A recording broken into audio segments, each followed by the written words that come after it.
नमस्कार दर्शक बंधु, ओडिया अड्डार आउ एक नूतन अध्याय को आपण मानक स्वागत।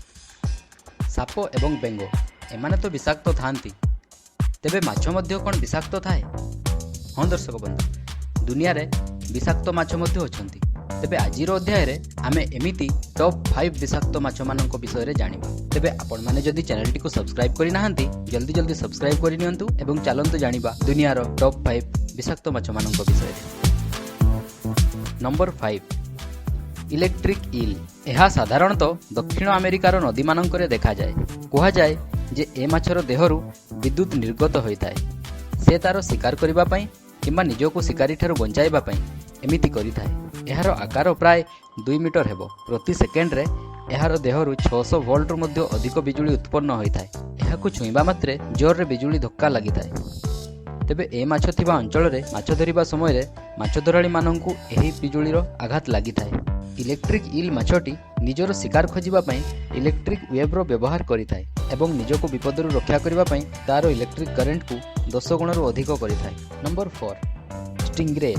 आउ एक विषाक्त माछ हेउची स्टिंग्रेज। एहार देहरे ब्लू स्पॉट सबु थाए। जेतेबेले एहा निजको असुरक्षित मने करे सेतेबेले तार ब्लू स्पॉट गुडीको अधिक उज्जवल देखा जायथाए। यह साधारणतः इंडो स्पेसिफिक रीजन रे देखा जाए। Number 3 red lionfish. एही माछटी साधारणतः देखिबा पई जेब्रार देहर रंग सदृश होइथाए। माछटी रे सिंह परी कंटा गुड़िक विस्तृत होइथाए। एही माछटीर आकार 15 इंच बा पाखापाखि 1 फुट होइथाए। एहार ओजन 1 रु 1.5 किलो मध्य होइथाए।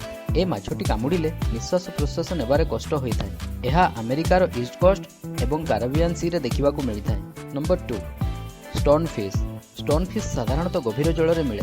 एशियार समुद्र मध्य थिबा बड़ बड़ शिउली लगा पत्थर पाखरे यह बेसी देखिबाकू मिलिथाए। एहार रंग पत्थर परी होइथाए एवं मोला माछटी परी से सदा सर्वदा शांत रहिथाए। एहार पिठी बा ऊपर पाखरे किछि कंटाळिया अंश थाए जेउठारे कि तार विषको से संचय करी रखिथाए। एहार उच्चता 30 रु 40 सेंटीमीटर पर्यंत होइथाए। तेबे पानी रु बाहरे ए माछटी 24 घंटा पर्यंत बंची पारे। पत्थर भाबी माडिबा पई गले से तार कंटा अंश को खोली देइथाए एवं विषर प्रवाह करिथाए। एहार विष एते प्रखर जे कौनसी लोकर देहरे प्रवेश कले लोकटी को हाई इमरजेंसी स्थिति रे पहुंचाई देइथाए। Number 1 puffer fish.